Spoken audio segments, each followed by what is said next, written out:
नमस्कार विद्यार्थी मित्रांनो, आपल्या यूट्यूब चॅनलमध्ये तुमच्या सगळ्यांचं हार्दिक स्वागत आहे। आपण जी राज्यसेवा पूर्व परीक्षेसाठीची प्रश्नपत्रिका विश्लेषण बॅच पाहत आहोत, तर त्याच्यामध्ये इतिहासाचा भाग आपण पाहिलेला आहे। इतिहासाचे 15 प्रश्न आपण पाहिलेले आहेत। त्याच पद्धतीने आज आपण पॉलिटी राज्यव्यवस्था हा जो विषय आहे तर त्याचे 15 प्रश्न पाहणार आहोत। एक गोष्ट लक्षात ठेवा, तुम्ही ज्या वेळेस आत्ता म्हणजे परीक्षेला अजून बराच वेळ आहे आणि तुम्ही आत्ता ज्या वेळेस प्रश्नपत्रिका सॉल्व करता, टेस्ट सिरीज सॉल्व करता, जे काही तुम्ही प्रश्न सॉल्व करत आहात त्याच्यामध्ये गेस वर्कपेक्षा आपण जो अभ्यास केलेला आहे तर त्या अभ्यासाच्या आधारावरती प्रश्न जास्तीत जास्त सॉल्व करण्याचा प्रयत्न करायचा आहे, ना की गेस वर्कने उत्तरं बरोबर आणणे। गेस वर्क किंवा फायनल लॉजिक जे आपल्याला लावायचं आहे तर त्याचा सगळा विचार परीक्षेमध्ये आपल्याला करायचा आहे, ना की आत्ता। सो त्यामुळे जास्तीत जास्त आता अभ्यासावरती भर द्यायचा आहे आणि जे मी काही वाचलेलं आहे तर त्या वाचलेल्यावरतीच मला असलेल्या माहितीच्या आधारावरतीच मला आता पेपर सॉल्व करायचा आहे। इतक्याच गोष्टी डोक्यामध्ये ठेवायच्या आहेत। जेवढे शुअर शॉट तुम्हाला माहिती बरोबर आहे त्या माहितीच्या आधारेच तुम्ही जो तुमच्या समोर आलेला प्रश्न आहे तो सॉल्व करण्याचा प्रयत्न करा। जितके शुअर शॉट तुम्हाला माहिती आहेत प्रश्न तितकेच प्रश्न अचूकतेने सॉल्व करण्याचा प्रयत्न करा। ॲक्युरेसीवरती जास्त भर द्या, अटेम्पवरती, वेळेवरती, गेसवर्कवरती, लॉजिकवरती आत्ता भर द्यायचा नाही। या सगळ्या गोष्टी तुम्हाला परीक्षा जवळ आल्यानंतर करायच्या आहेत, आत्ता या गोष्टी करायच्या नाहीत। जास्तीत जास्त ॲक्युरेसी, जास्तीत जास्त अभ्यास आणि माहितीच्या आधारावरतीच तुम्हाला पेपर सॉल्व करायचा आहे। ठीक आहे। सो आपण ही प्रश्नपत्रिका विश्लेषणाची बॅच आपल्या ॲपवरती सुरू केलेली आहे। सो त्याच्यातले आपण इतिहासाचे 15 प्रश्न बघितलेले आहेत। आज आपण पॉलिटीचे जे 15 प्रश्न आहेत तर ते बघणार आहोत। बघा, पहिला प्रश्न, हा जर प्रश्न तुम्ही पाहिला तर कंबाईन परीक्षा असेल, राज्यसेवा असेल तर प्रत्येक वेळेस आपल्याला या घटकावरती प्रश्न नेहमीच येतो। 1909चा कायदा असेल, 1919चा कायदा असेल, 1935चा कायदा असेल, तर याच्यातल्या सगळ्या तरतुदी प्रायोरिटीने सगळ्यात पहिल्यांदा पाठ करायच्या आहेत। मग तुम्ही कंबाईन करा किंवा राज्यसेवा करा। काय आहे 1909? आपल्या अभ्यासाचा भाग आहे। इथं काहीच गेस ना लॉजिक नाही, काही फक्त माहिती आणि आपला अभ्यास याच्या आधारावरतीच तुम्हाला राज्यव्यवस्थेचे प्रश्न सॉल्व करायचे आहेत। तुम्हाला थोडंसं लॉजिक लावायचं असेल, गेस करायचं असेल, तुम्ही इकॉनॉमिक्सच्या प्रश्नांवरती करू शकता, सायन्सच्या प्रश्नांवर करू शकता, राज्यव्यवस्थेला नाही। भारतीय परिषद अधिनियम 1909, 1909च्या कायद्याने काय झालं? पहिल्यांदाच मुस्लिम समुदायासाठी स्वतंत्र प्रतिनिधित्व देण्यात आलं। बरोबर आहे। सो ऑप्शन क्रमांक 1 चं उत्तर काय? 3। बघा 1 चं कुठे दिलं? इथं 3 दिलं, इथं 3 दिलंय, म्हणजे हा ऑप्शन आपला गेला आणि हा पण ऑप्शन आपला गेलेला आहे। 1 किंवा 3 आपलं उत्तर असेल। 1919च्या कायद्याने काय केलं तर प्रांतामध्ये द्विशासन पद्धती जी आहे तर तिचा आपण स्वीकार केलेला आहे, म्हणजे विषयांचं सोपीव खाती आणि राखीव खाती याच्यामध्ये वर्गीकरण केलं आणि ते प्रांतांमध्ये द्विशासन पद्धती 1919च्या कायद्याने आली। त्याच पद्धतीने केंद्रामध्ये द्विशासन पद्धती आपण 1935च्या कायद्याने आणणार होतो, मात्र ती लागू झालेली नाही। सो 1919 प्रांतामध्ये द्विशासन पद्धती, 1935च्या कायद्याने आपण केंद्रामध्ये द्विशासन पद्धती आणली आणि पण लागू केली का? नाही। 1919च्या कायद्याने प्रांतामध्ये द्विशासन पद्धती आणि 1935च्या कायद्याने केंद्रामध्ये द्विशासन पद्धती, मात्र ती अस्तित्वात आलेली नाही। त्यामुळे 3, 4 आणि 2 कुठे आहे? बघा 3, 4 आणि 2। सो ऑप्शन क्रमांक 1 आपलं उत्तर आहे। 1947ने काय झालं? भारत स्वतंत्र झाला। 3 जुलैला माउंटबॅटन योजना जाहीर झाली, तिला मान्यता मिळाली आणि भारतीय स्वातंत्र्याचा कायदा पारित करण्यात आला। माउंटबॅटन योजनेनुसार भारताची फाळणी झाली आणि भारत स्वतंत्र झाला। राजा हा अधिकाराचा स्रोत राहिलेला नाही। सो 3, 4, 2 आणि 1 ऑप्शन क्रमांक 1 त्याचं उत्तर आहे।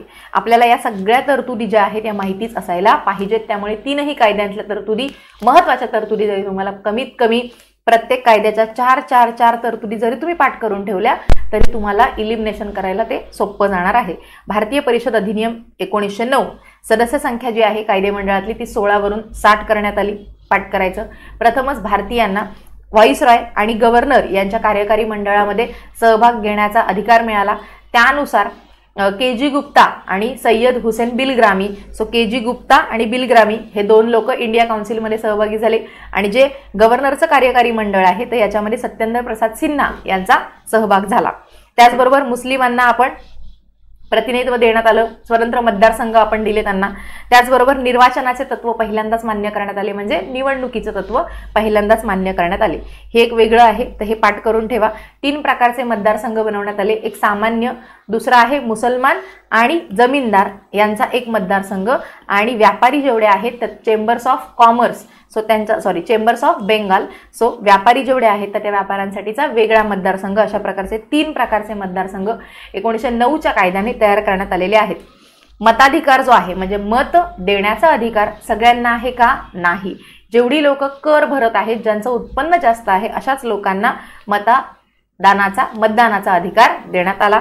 अंदाजपत्रक जे आहे या अंदाजपत्रकावरती चर्चा करण्याचा, पूरक प्रश्न विचारण्याचा अधिकार त्यांना देण्यात आला, मात्र मतदानाचा अधिकार त्यांना देण्यात आलेला नाही. सो ही एक महत्त्वाची तरतूद आहे जी पाठच असायला पाहिजे. 1909च्या कायद्याला काय म्हणतो आपण? तर त्याला आपण मॉर्ले मिंटो कायदा असं म्हणतो. ठीक आहे. पुढचा आहे भारत शासन कायदा 1919. त्याला आपण मॉन्टेग्यू चेम्सफोर्ड कायदा असं म्हणतो. याच्याने आपण काय केले तर केंद्रीय आणि प्रांतिक विषय जे आहेत तर ते वेगवेगळे केले, आणि याच्यामध्ये समवर्ती सूचीचा समावेश आपण 1935च्या कायद्याने केला. इथे केंद्रीय आणि प्रांतिक विषय वेगवेगळे 1919ला केले 1919च्या कायद्याने, आणि समवर्ती सूची हा विषय आपण 1935च्या कायद्याने त्याच्यात ऍड केलेला आहे. प्रांतिक विषयांचं सोपीव आणि राखीव खाती असं वर्गीकरण केलं. याच्यातली जे सोपीव विषय आहेत त्याचं प्रशासन गव्हर्नर मंत्र्यांच्या साहाय्याने करेल, आणि याच्यातली जी राखीव खाती आहेत त्याचं प्रशासन गव्हर्नर आणि कार्यकारी मंडळ जे आहे तर ते करणार आहे. कोणाचं? तर राखीव विषयांचं प्रशासन. केंद्रामध्ये प्रथमच द्विगृही कायदे मंडळ जे आहे तर त्याची स्थापना झाली. राज्यसभा, काउन्सिल ऑफ स्टेट त्यालाच आपण वरिष्ठ सभागृह म्हणजे राज्यसभा असं म्हणतो, आणि सेंट्रल लेजिस्लेटिव्ह असेंब्ली त्याला आपण कनिष्ठ सभागृह म्हणजे लोकसभा असं म्हणतो. त्याच कायद्याने जसं 1909ला मुस्लिमांना दिलं आपण, त्याच पद्धतीने शीख असतील, ख्रिश्चन असतील, अँग्लो इंडियन असतील आणि युरोपियन आहेत यांच्यासाठी स्वतंत्र मतदारसंघ आपण 1919च्या कायद्याने आणलेले आहेत. प्रांतांमध्ये थेट निवडणुका घेण्यात आला. महिलांना मतदानाचा अधिकार देण्यात आला 1919च्या कायद्याने. प्रांतांचे अर्थसंकल्प जे आहेत तर ते केंद्रापासून वेगळे करण्यात आले 1919च्या कायद्याने. तर या सगळ्या गोष्टी आहेत तेवढ्या लक्षातच ठेवायच्या आहेत. पुढचा आहे भारत सरकार अधिनियम, ज्याच्यातून आपण 70% आपल्या संविधानाचा भाग घेतलेला आहे. 1935चा आपला कायदा. सो त्याच्यामध्ये सुरुवातीला 321 कलम आणि 10 परिशिष्टांचा समावेश होता. याच्यातल्याच आपण जवळजवळ 70% तरतुदी आपल्या संविधानामध्ये आपण घेतलेल्या आहेत. याच्यामध्ये संघसूची, प्रांतसूची आणि समवर्ती सूची जी आहे तर यांचं विभाजन जे आहे, अधिकारांचं विभाजन, तर ते आपण 1935च्या कायद्याने केलेलं आहे. केंद्र आणि राज्य सरकारांमध्ये विभाजन केलं आपण, आणि शेषाधिकार जे आहेत तर ते आपण कोणाला दिलेले आहेत? गव्हर्नर जनरलकडे देण्यात आलेले आहेत, म्हणजे व्हाईसरॉयकडे दिले. प्रांतातील दुहेरी शासन व्यवस्था जी होती मगाची ती आपण रद्द केली. केंद्रामध्ये दुहेरी शासन व्यवस्था आपण लागू करणार होतो, मात्र प्रत्यक्षात ती आली नाही. जबाबदार शासन पद्धतीची सुरुवात झाली. अल्पसंख्याक जे आहेत तर त्या गटांना वेगळं प्रतिनिधित्व दिलं गेलं. फेडरल बँकेची स्थापना करण्यात आली, आणि हे एक महत्त्वाचं आहे. सिंध आणि ओरिसा प्रांताची स्थापना जी आहे तर ती आपण 1935च्या कायद्याने केलेली आहे. ठीक आहे. अशा पद्धतीने 9, 19 आणि 1935चा कायदा. आणखीन काही गोष्टी तुम्हाला पाठ करायच्या आहेत. काय पाठ करायच्या? तर हे जे कायदे आहेत या कायद्यांना कोण कोण यांच्याबद्दल कोणी याच्याबद्दल काय काय वक्तव्य जे आहेत, ही वक्तव्य काय काय केलेली आहेत. टिळक असतील, गांधीजी असतील, जिना असतील, नेहरू असतील, तर यांनी या सगळ्या कायद्यांबद्दल काय वक्तव्य केलेली आहेत तर ते तुम्हाला आणखीन याच्यासोबत पाठांतर करायचं आहे. पुढचा प्रश्न बघा. अनुच्छेद 352 खाली आणीबाणीच्या घोषणेबाबत विधाने विचारात घ्या. याची PDF जी आहे लिंक म्हणजे डिस्क्रिप्शनमध्ये टेलिग्रामची लिंक दिली आहे, त्याच्यामध्ये तुम्हाला या सगळ्या पेपरची, या सगळ्या उत्तरांची PDF जी आहे तिथे मिळेल. सो डिस्क्रिप्शनमध्ये त्याची लिंक दिलेली आहे. अनुच्छेद 352 खाली जी काही आपण राष्ट्रीय आणीबाणी घोषित करतो 352 नुसार, 356 आणि 365 नुसार राष्ट्रपती राजवट आपण लावतो, आणि 360 नुसार आपण आर्थिक आणीबाणी लावत असतो. तर या सगळ्यांचे निकष काय आहेत, कोण याला मान्यता देतं, कधीपर्यंत लावलेली आणीबाणी जी आहे तर ती लागू राहते, आणि ती जर आणीबाणी आपल्याला संपवायची असेल तर आपण ती कशी संपवतो, या सगळ्या गोष्टी आपल्या पाठच असायला पाहिजेत. एखादी आणीबाणी आपण साध्या बहुमताने पारित करतोय की विशेष बहुमताने पारित करतोय, हे सगळं आपलं आणीबाणीच्या संदर्भात पाठांतरच असायला पाहिजे. बघा पहिलं ऑप्शन बघा, तिच्या घोषणेपासून 1 महिन्याचा काळ, आय थिंक तुम्हाला क्लिअर दिसत नसेल, थोडीशी PDF ब्लर आहे. तिच्या घोषणेपासून 1 महिन्याचा काळ संपल्यानंतर तो आपोआपच संपुष्टात येते जर तिला लोकसभेच्या ठरावाद्वारे वरील कालावधी संपण्याच्या अगोदर मान्यता मिळाली नाही तर. आता ज्यावेळेस आपण राज्यव्यवस्थेचे प्रश्न सॉल्व्ह करतो तर त्या ठिकाणी लोकसभा जिथे शब्द लिहिलेला आहे आयोगाने तिथं बरोबर लोकसभा पाहिजे का? जर संसद दिला असेल तर संसदेच्या जागी लोकसभा पाहिजे, संसदच पाहिजे की राज्यसभा पाहिजे? ठीक आहे, राज्यसभा दिली असेल तर तिथे लोकसभा पाहिजे की संसद पाहिजे, या शब्दांचा व्यवस्थित त्या ठिकाणी विचार करायचा. राष्ट्रपती दिला असेल एखादा शब्द तर राष्ट्रपतीच बरोबर आहे का तिथे? पंतप्रधान पाहिजे का? कायदे मंडळ पाहिजे का? कार्यकारी मंडळ पाहिजे का? मंत्री पाहिजेत का? राज्यपाल पाहिजे का? मुख्यमंत्री पाहिजे का? तर या शब्दांचा तुम्ही जास्त विचार करायचा. बघा, सो 352 नुसार ज्यावेळेस आपण राष्ट्रीय आणीबाणी घोषित करतो, युद्ध असेल, परकीय आक्रमण असेल आणि सशस्त्र उठाव, त्या सशस्त्र उठाव जो हा शब्द आहे तो आपण 44व्या घटना दुरुस्तीनुसार आपण ऍड केला. त्या जागी आधी शब्द कोणता होता? अंतर्गत अशांतता हा शब्द आपण काढला आणि त्या जागी आपण सशस्त्र उठाव हा शब्द आपण टाकला, जो की 44व्या घटना दुरुस्तीने आपण टाकलेला आहे. सो तिला लोकसभेच्या ठरावाद्वारे वरील कालावधी संपण्याच्या अगोदर मान्यता मिळाली नाही तर मला सांगा, राष्ट्रीय आणीबाणी जर असेल तर फक्त लोकसभेची संमती त्याला चालेल का? तर नाही. दोन्ही सभागृहाची संमती जी आहे तर ती आपल्याला त्याला पाहिजे, तरच आपल्याला ती वाढवता येणार आहे राष्ट्रीय आणीबाणी. आणि त्यामुळे इथं लोकसभा न असता काय पाहिजे तर दोन्ही सभागृह पाहिजेत, लोकसभा पण पाहिजे आणि राज्यसभा पण पाहिजे. राष्ट्रपतीला आणीबाणी तिच्या घोषणेपासून, परत वाचते बघा, तिच्या घोषणेपासून 1 महिन्याचा काळ संपल्यानंतर ती आपोआपच संपुष्टात येते. बरोबर आहे? बरोबर आहे. तिच्या घोषणेपासून 1 महिन्याचा काळ संपण्याच्या अगोदरच ती काय होते म्हणजे संपुष्टात येते जर दोन्ही सभागृहांनी तिला मान्यता नाही दिली तर. मग ती 1 महिन्याच्या आतच लगेचच संपुष्टात येत असते. का? कारण मान्यता नाही दिली म्हणून. आणि जर दोघांनी पण मान्यता दिली तर मान्यता कशी पाहिजे? तर विशेष बहुमताने दोन्ही सभागृहांनी त्याला मान्यता दिली पाहिजे. संपूर्ण देशात आपण आणीबाणी लावतोय, खूप जास्त मोठी ती गोष्ट आहे आणि त्यामुळे 1 महिन्याच्या आत दोन्ही सभागृहांनी विशेष बहुमताने त्यांना मान्यता दिली पाहिजे, तरच ती 6 महिन्यापर्यंत लागू राहत असते. परत मान्यता दिली तर आणखीन 6 महिन्यांसाठी ती आपल्याला वाढवता येत असते. पुढचं हे बघा, विधान बघा, राष्ट्रपतीला आणीबाणी घोषित करण्याचा अधिकार आहे, मात्र त्यासाठी संपूर्ण मंत्रिमंडळाने त्यांना ती घोषित करण्यासाठी लिखित स्वरूपात शिफारस केली तर इथे कुठला शब्द आपल्याला महत्वाचा आहे तर संपूर्ण मंत्रिमंडळ. तर ज्या वेळेस 44वी जी आपली घटना दुरुस्ती आहे त्यानुसारच आपण ही तरतूद केलेली आहे की जोपर्यंत कॅबिनेट लेखी स्वरूपात राष्ट्रपतींना तशी शिफारस करत नाही तोपर्यंत राष्ट्रपती राष्ट्रीय आणीबाणीची घोषणा करू शकत नाहीत. ती लिखित स्वरूपात दिली पाहिजे आणि कुणी दिली पाहिजे? कॅबिनेटने दिली गेली पाहिजे. आणि कॅबिनेट या शब्दाचा उल्लेख फक्त आपल्याला या 352 कलमामध्येच आढळतो. त्यामुळे संपूर्ण मंत्रिमंडळ नाही पाहिजे तर काय पाहिजे? फक्त केंद्रीय कॅबिनेट. काय विचारलंय तर कोणतं बरोबर आहे? कोणतं बरोबर आहे का? नाही. इथं लोकसभा नको आणि इथे संपूर्ण मंत्रिमंडळ नको, त्यामुळे दोन्ही विधानं चुकीची आहेत. यासोबत काय पाठ करायचं तर हे सगळं पाठांतर करायचं आहे. राष्ट्रीय आणीबाणी, युद्ध, परकीय आक्रमण आणि सशस्त्र उठाव हा शब्द आधी काय होता? अंतर्गत अशांतता होता, त्या जागी आपण आणलेला आहे सशस्त्र उठाव 44व्या घटना दुरुस्तीने. संपूर्ण देशात लावू शकतो, काही भागासाठी लावू शकतो, विशिष्ट भागात सुद्धा लावता येते. हा अधिकार कोणाला आहे एका विशिष्ट भागापुरता लावण्याचा? तर तो राष्ट्रपतींना आहे.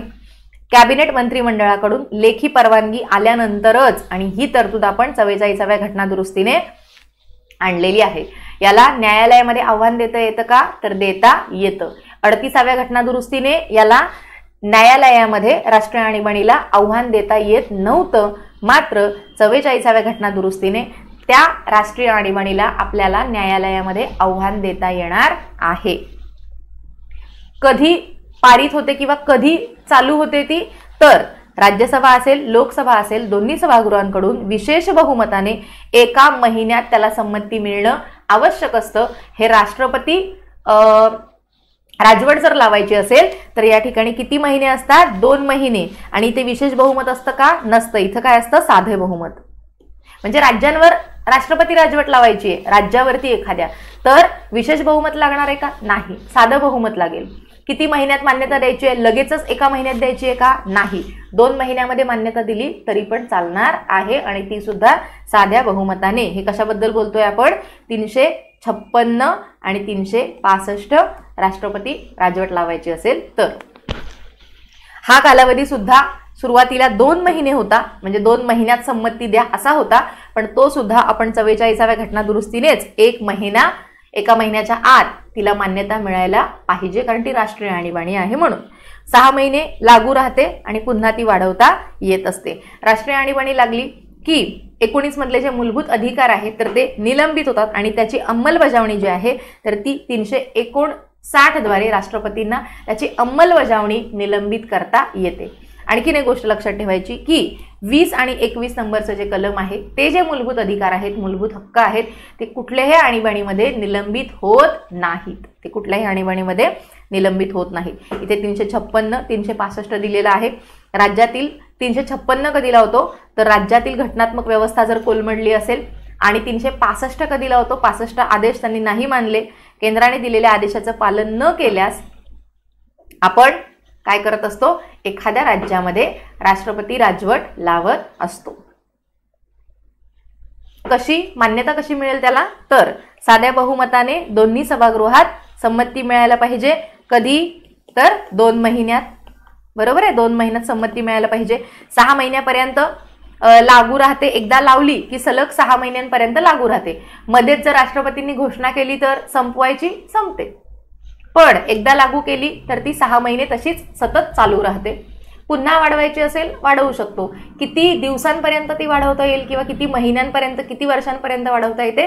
तर जास्तीत जास्त ती 3 वर्षांपर्यंत वाढवता येते. त्याच्यापेक्षा पण जास्त वाढवता येते का? तर वाढवता येते, पण त्यासाठी काय पाहिजेत? काही अटी ज्या आहेत तर त्या अटी पूर्ण झाल्या पाहिजेत. समजा एखाद्या राज्यामध्ये राष्ट्रपती राजवट 3 वर्षांपेक्षा जास्त आपल्याला वाढवायची आहे, तर निवडणूक आयोगाने जर सांगितलं की आता आपण निवडणुका घेऊ शकत नाही, सो अशा प्रकारच्या ज्या तरतुदी आहेत तर त्या लागू झाल्या तरच 3 वर्षांच्या पुढे ती वाढवता येते, नाहीतर ती महत्तम 3 वर्षांपर्यंत वाढवता येते. मूलभूत अधिकारांवर परिणाम होतो का? नाही. मंत्रिमंडळ जे आहे तर ते भंग केले जाते. समजा विधानसभा एकतर निलंबित पण करू शकतात राष्ट्रपती, किंवा विसर्जित सुद्धा करू शकतात. विसर्जित केली तर मग काय? पुन्हा निवडणुका घ्यावा लागणार. ठीक आहे, सो निलंबित किंवा विसर्जित केली जाते, आणि मग त्या राज्याच्या विधानसभेचे, विधानमंडळाचे म्हणूया किंवा विधिमंडळाचे म्हणूया, संपूर्ण अधिकार संसदेमार्फत वापरले जात असतात. 356 ला डॉक्टर आंबेडकर मृतपत्र असं म्हणालेले आहेत. ओके. आणि 44व्या घटना दुरुस्तीनुसार आपल्याला न्यायालयात आव्हान देता येतं का तिला? हो, देता येतं. त्यानंतर 360 नुसार आर्थिक आणीबाणी आहे. जर देशाचं आर्थिक स्थैर्य धोक्यात येत असेल तर साध्या बहुमताने 2 महिन्यात दोन्ही सभागृहांची संमती आवश्यक असते. संमती भेटल्यानंतर अनिश्चित काळासाठी केंद्र शासनात अनिश्चित काळासाठी ती लागू राहते. त्याच वेळेस जर राष्ट्रपतींनी असे आदेश दिले की केंद्र शासनाच्या सेवेतील जेवढे काही कार्यरत कर्मचारी आहेत, सर्वोच्च उच्च न्यायालयातील जेवढे काही न्यायाधीश आहेत, त्यांचे वेतन असतील, भत्ते असतील, यामध्ये कपात करण्याचे निर्देश राष्ट्रपती देऊ शकतात. त्यांचे पगार कापले जाऊ शकतात. का? कारण पैसे नाही आहेत म्हणून आर्थिक आणीबाणी लावली आहे. आतापर्यंत कधी लागली आहे का आपल्या भारतामध्ये? आतापर्यंत लागलेली नाही. ठीक आहे, सो 352. 2 प्रश्न झाले. चला पुढे बघा. न्यायालयीन पुनर्विलोकनाबाबत खालीलपैकी कोणते विधान बरोबर नाही? भारतीय राज्यघटनेने न्यायालयीन पुनर्विलोकन पद्धतीचे स्पष्ट वर्णन केलेले नाही. स्पष्ट वर्णन केलेलं आहे का आपल्या याच्यामध्ये? तर केलेलं नाही. भारतात न्यायालयीन पुनर्विलोकन हे कायद्याने घालून दिलेल्या पद्धतीद्वारे संचालित आहे का? बरोबर आहे, कायद्याने प्रस्थापित पद्धतीद्वारे आहे. जे की आपण कुठून घेतली तरतूद? ती सांगा मला, कुठून ती तरतूद आपण घेतलेली आहे? मागे आपण बघितलेलं आहे ते कुठल्या तरी प्रश्नात. न्यायालयीन पुनर्विलोकन हे राज्यघटनेच्या 9व्या परिशिष्टामध्ये जे काही तरतुदी आहेत, तिथं जे काही कायदे आहेत, समाविष्ट बाबी आहेत, त्यांना लागू होऊ शकत नाही. बरोबर आहेत, कारण त्यांना आपण घटनादुरुस्तीच्या बाहेर ठेवलेलं आहे. न्यायालयीन पुनर्विलोकनामुळे निर्माण झालेल्या अडथळ्यांना पार करण्यासाठी संसद कायदे आणि दुरुस्त्या मंजूर करू शकत नाही. असं आहे का? नाही. तर संसद कायदे करून, दुरुस्त्या मंजूर करून काय करू शकते? जर न्यायालयीन पुनर्विलोकनामुळे निर्माण झालेले जे अडथळे आहेत त्यांना पार करण्यासाठी संसद कायदे करू शकते. संसद कुठल्याही गोष्टीसाठी कायदे करू शकते, दुरुस्त्या सुचवू शकते. त्यामुळे विधान कोणतं चुकीचं आहे, तर 4 नंबरचं विधान चुकीचं आहे. आता न्यायालयीन पुनर्विलोकन ही जी संकल्पना आहे तर ती कुठून आली आहे बरं आपल्याकडे, तर ती अमेरिकेमधून आलेली आहे. ठीक आहे, तिचा उगम कुठं झालेला आहे, अमेरिकेमध्ये झालेला आहे. आणि काय असतं बरं न्यायालयीन पुनर्विलोकन म्हणजे, की एखादा कायदा केलेला असेल, जर तो मूलभूत घटकांच्या, मूलभूत हक्कांच्या, मूलभूत आपली जे मूलभूत संरचना आहे आपल्या संविधानाची, घटनेची, याच्या जर विसंगत काही तरतुदी असतील तर त्याच्यासाठी न्यायालयीन पुनर्विलोकनाचं तत्व आपल्या मूलभूत संरचनेमध्ये न्यायालयीन पुनर्विलोकनाच्या तत्वाचा समावेश केलेला आहे. ठीक आहे, पुढचा प्रश्न बघा. राष्ट्रीय राजधानी प्रदेश दिल्ली संदर्भात डॅश डॅश मध्ये सापडतात, म्हणजे एनसीटी. ठीक आहे, सो या एनसीटी म्हणजे काय, national capital territory of Delhi. So त्याच्यासाठीच्या ज्या काही स्पेशल तरतुदी ज्या आपण दिल्लीसाठी केलेल्या आहेत तर त्या कुठे सापडतात आपल्याला, तर 239 AA मध्ये त्या सगळ्या तरतुदी सापडतात. काय सांगितलेलं आहे की तिथले जे काही मुख्यमंत्री असतील त्यांची नियुक्ती कोण करेल, त्यांची नियुक्ती राष्ट्रपती करतील. विधानसभा सदस्य संख्या किती ठरवलेली आहे दिल्लीची, 70. मंत्रिमंडळ म्हणजे मुख्यमंत्री आणि मंत्रिमंडळ यांची संख्या किती ठरवलेली आहे, 10%. बाकी ठिकाणी किती आहे, 15%. बाकी ठिकाणी किती आहे, 15% असायला पाहिजे. दिल्लीसाठी आपण 10% ठरवले, म्हणजे एक मुख्यमंत्री आणि 6 मंत्री, सो टोटल 7च असायला पाहिजेत. सो या सगळ्या तरतुदी ज्या आहेत तर त्या आपण 239 AA मध्ये सांगितलेल्या आहेत. जर तिथली व्यवस्था व्यवस्थित चालत नसेल, तिथं जर आपल्याला राष्ट्रपती राजवटीसारखं जर लावायचं असेल तर त्या ठिकाणी आपण काय करतो, AB 239 AB या कलमाचा वापर करत असतो. बघा इथे 239 AA मध्ये दिल्लीमधल्या तरतुदी ज्या आहेत त्या आपण दिलेल्या आहेत. त्यासाठी आपण 1992 पासून आपण नॅशनल कॅपिटल टेरिटरी दिल्ली म्हणून त्याचा आपण उल्लेख करायला लागलो. 69वी घटना दुरुस्ती केली 1991 ला, आणि त्या घटना दुरुस्तीमध्ये संघराज्य प्रदेश म्हणजे जे आपले केंद्रशासित प्रदेश आहेत तर त्यांची निर्मिती, तर त्याच्या संबंधीच्या तरतुदी ज्या आहेत तर त्या आपण 69वी घटना दुरुस्ती 1991 मध्ये त्यांचा समावेश केलेला आहे. आता जेवढे काही आपण केंद्रशासित प्रदेश निर्माण केले तर त्या प्रत्येक केंद्रशासित प्रदेश निर्माण करताना त्याच्या मागे काहीतरी वेगवेगळी भूमिका आहे. म्हणजे दिल्ली आणि चंदीगड जे आहेत तर ते राजकीय आणि प्रशासकीय कारणांसाठी निर्माण झालेले आहेत. पॉंडिचेरी असेल, दमण दीव असेल आणि दादरा आणि नगर हवेली असेल तर ते सांस्कृतिक त्यांचं वेगळेपण आहे म्हणून त्यांची निर्मिती केलेली आहे. त्याचबरोबर अंदमान निकोबार असेल तर त्यांचं एक वेगळं स्थान आहे त्यांचं, जे की महत्त्वाचं आहे आपल्यासाठी. सो त्यासाठी म्हणून त्या केंद्रशासित प्रदेशांची निर्मिती केलेली आहे की ज्यांच्यावरती जे काही प्रशासक आहेत, नायब राज्यपाल असतील, प्रशासक असतील, यांच्यावरती डायरेक्ट कोणाचं नियंत्रण असतं, तर डायरेक्ट राष्ट्रपतींच्या नियंत्रणाखाली हे सगळे केंद्रशासित प्रदेश आहेत यांचं प्रशासन चालत असतं. आता या सगळ्या तरतुदी कुठे आहेत, तर संविधानाच्या भाग 8 मध्ये 239 ते 241 नंबरच्या कलमापर्यंत यांचा समावेश केलेला आहे. काल आपण करंटमध्ये एक भाग बघितला होता. काय बघितलं होतं बरं, सांगा मला. नारी शक्ती जे आपण विधेयक बघितलेलं होतं. सो त्याच्यानुसार आपल्याला लोकसभेमध्ये आणि विधानसभेमध्ये 33% महिलांना आता आपण आरक्षण देणार आहोत. कधीपासून, आता लगेच का नाही, ज्यावेळेस नवीन विधानसभा किंवा नवीन लोकसभा निवडून येईल त्याच्यानंतर. सो त्याच्यामध्ये आपण भरपूर सारी वेगवेगळी कलमं ऍड केलेली आहेत. सो त्या कलमांमध्ये तुम्ही बघितलं असेल की 239 AA 1, 239 AB, बरोबर आहे, 2, तर मला नीट आठवत नाही ते, पण ही सगळी जी कलमं आहेत तर त्यांचा समावेश आपण याच्यामध्ये घटनेमध्ये आपल्या नवीन केलेला आहे. कारण आपण तिथं महिलांना आरक्षण देणार आहोत आणि ही तरतूद दिल्लीसाठी सुद्धा लागू आहे.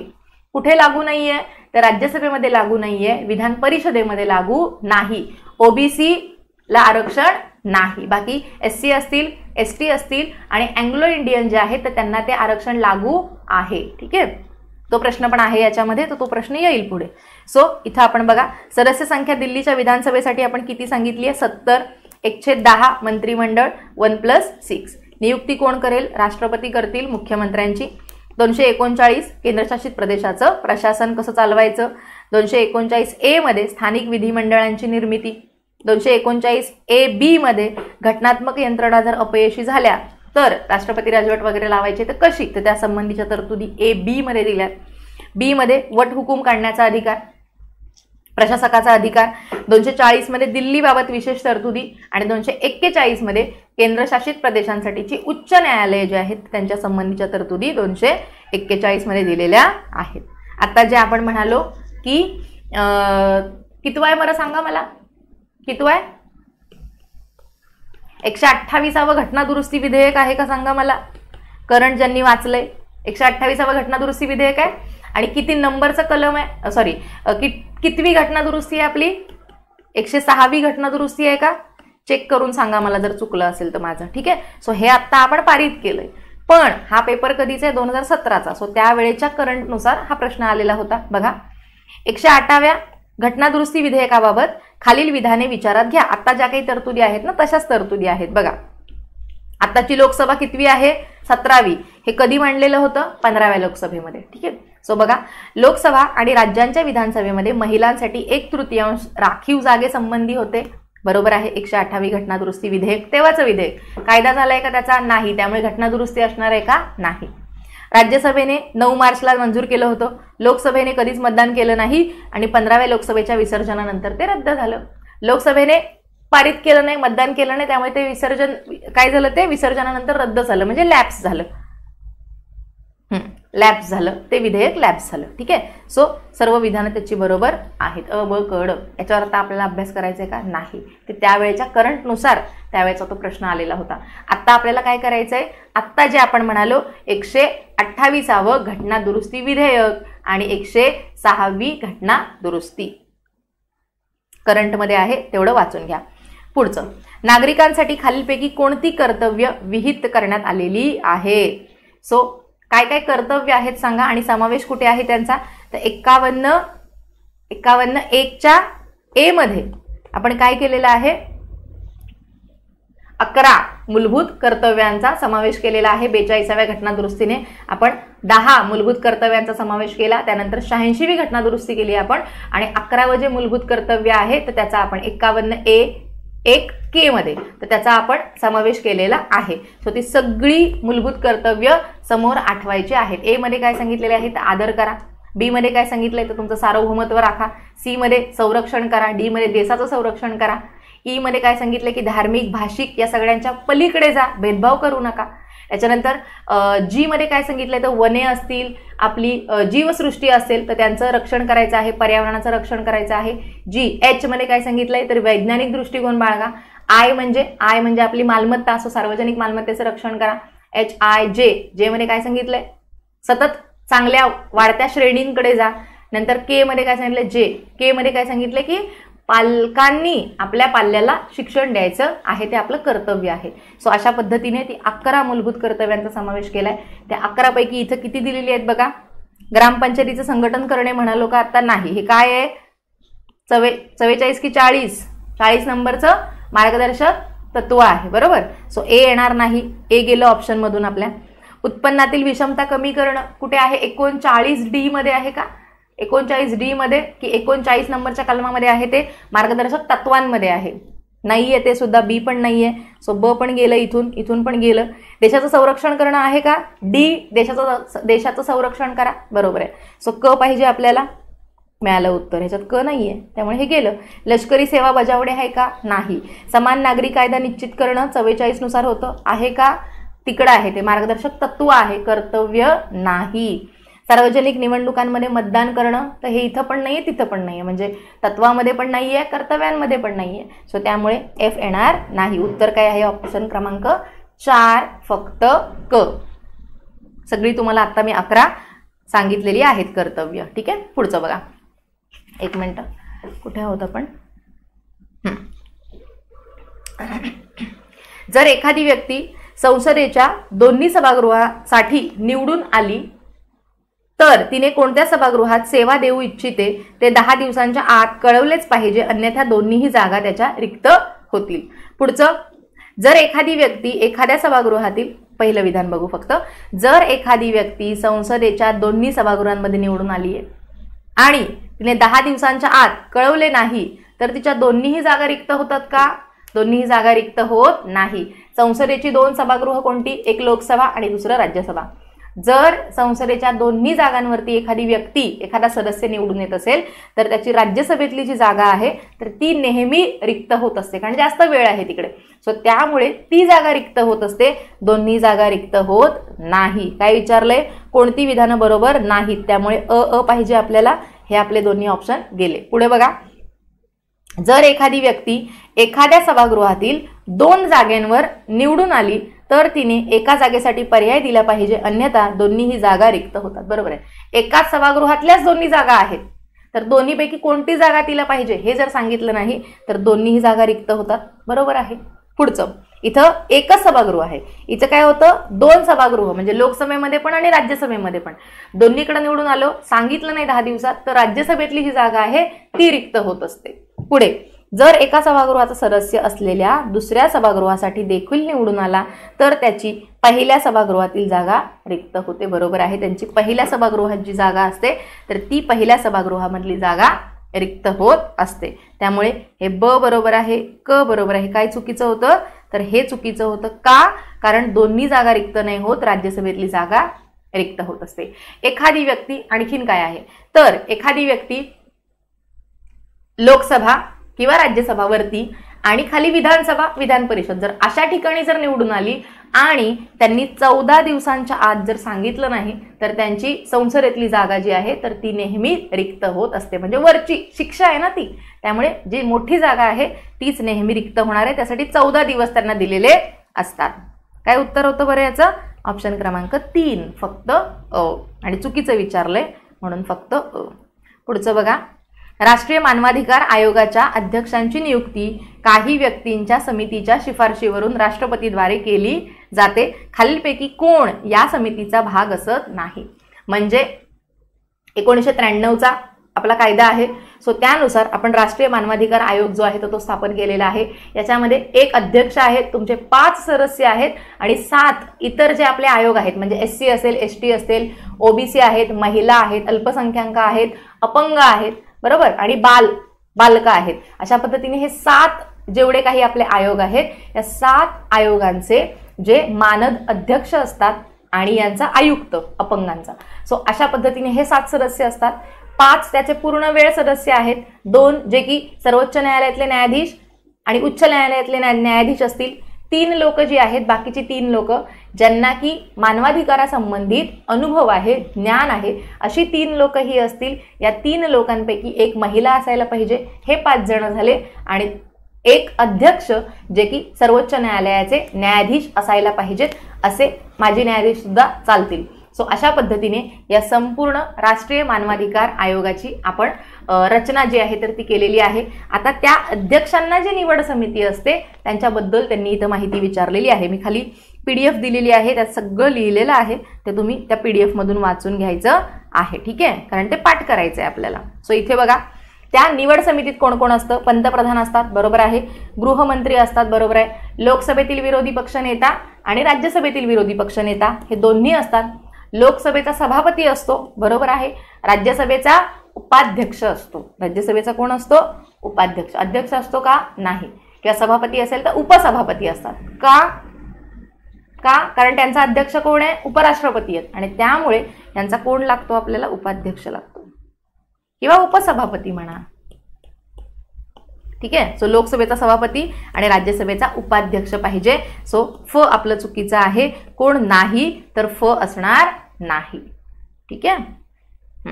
इथं दिलेलं आहे बघा, 1993च्या कायद्याअंतर्गत 12 ऑक्टोबर 1993ला राष्ट्रीय मानवाधिकार आयोगाची आपण स्थापना केली आहे. तारीख सह सगळं शब्दनशब्द पाठ करायचं आहे. सुप्रीम कोर्टाचे मुख्य न्यायाधीश अध्यक्ष आपण त्यांची निवड करू शकतो आणि 2 जे आहेत ते इतर न्यायाधीश. आणखीन 3 सदस्य जे आहेत त्याच्यापैकी एक महिला आणि ज्यांना मानवी हक्कांचं ज्ञान असणारे सदस्य, असं 1 + 5 + 7. आणि हे जे 7 आहेत तर ते हे सगळे आहेत. आपण 2019 मध्ये याच्यामध्ये आपण दुरुस्ती केली आणि 2019 चुकलं, 2019 मध्ये आपण याच्यामध्ये काही तरतुदींमध्ये बदल केला, जिथे यांचा कार्यकाळ पहिला 5 वर्ष आणि 70 वर्ष असा होता, तर तो आपण 370 केलेला आहे. त्याचबरोबर आपण हे जे आहेत बालहक्क आहे, मागासवर्गीय आहेत आणि अपंग आहेत यांचा समावेश आपण नंतर केलेला आहे. 2019च्या दुरुस्तीमध्ये आपण या 3 आयोगांचा याच्यामध्ये समावेश केलेला आहे. तेवढं एक पाठ करून ठेवायचं. पुढचं सध्या कोण आहेत आपले मानवाधिकार आयोगाचे अध्यक्ष? अरुण कुमार मिश्रा. अरुण कुमार मिश्रा. पहिले कोण होते बघा, आठवते का पहिले कोण होते? निवड समितीमध्ये PM, गृहमंत्री, 2 विरोधी पक्षनेते, लोकसभा अध्यक्ष आणि राज्यसभा उपसभापती. कार्यकाळ किती आहे? हे 3 आहे. 3 वर्ष आणि 70 वर्ष. सगळं पाठ करायचं आहे. पुढचं 79वा प्रश्न. भारतीय राज्यघटनेच्या कलम 262 नुसार संसदेला कायद्याद्वारे, एक मिनिट कुठला प्रश्न चाललाय आपला?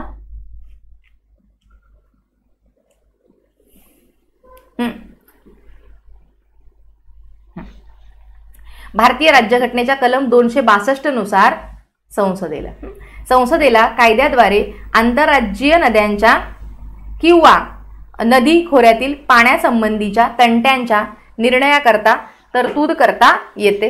ठीक आहे.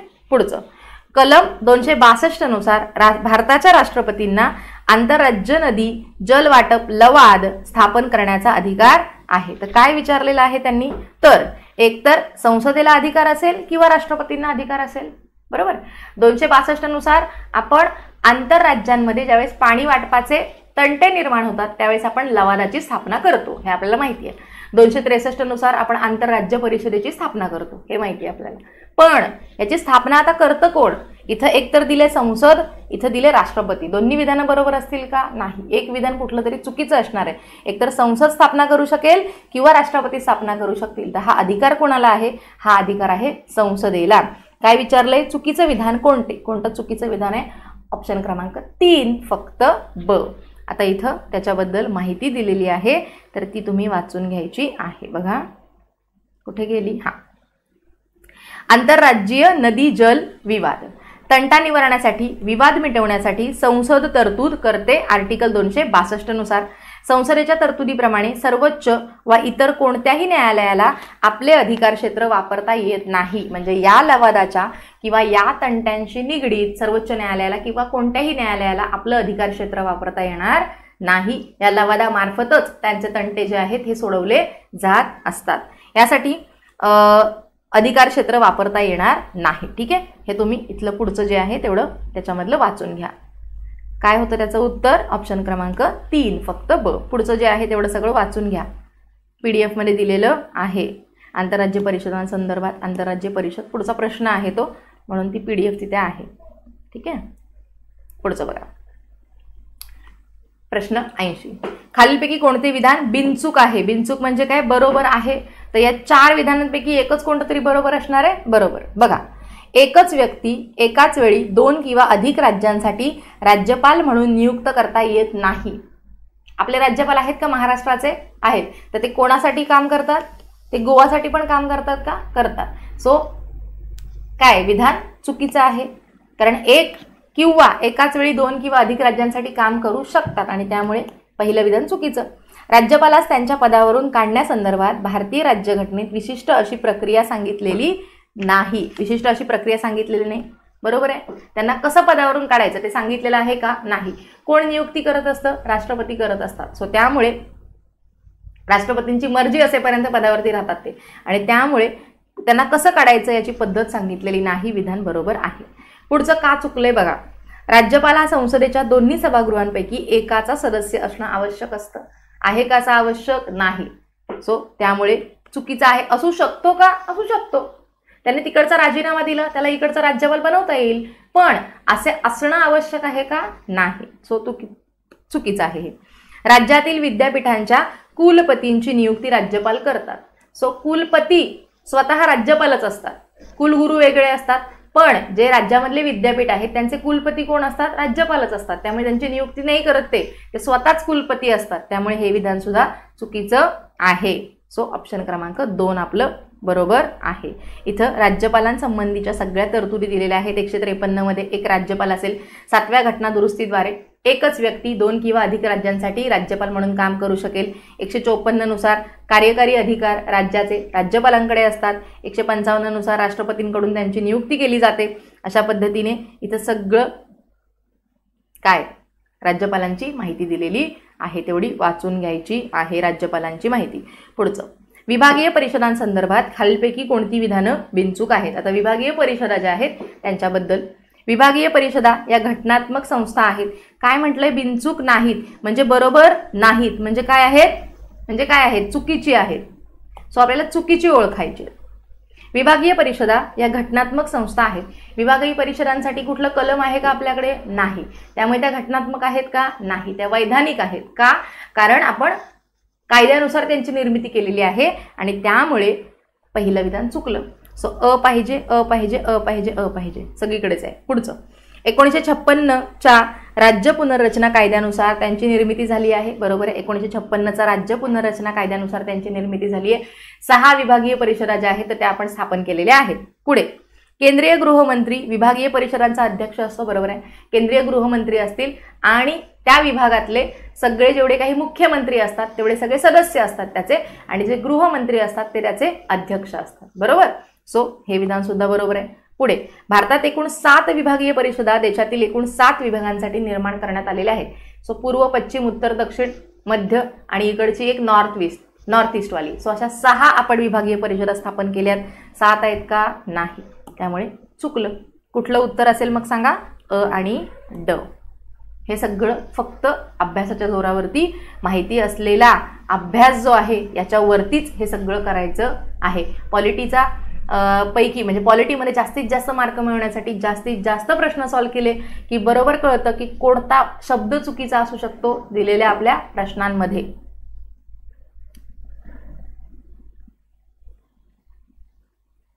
इथेच ती विभागीय परिषदांसंदर्भातली सगळी माहिती दिलेली आहे बघा. वैधानिक संस्था आहेत. राज्य पुनर्रचना कायदा 1956 नुसार बनवलेले आहेत. 5 विभागात एक आपण बनवलेली आहे. आणि 6वी जी आहे तर ती उत्तर पूर्व परिषद कायदा 1971ला आपण ती बनवलेली आहे.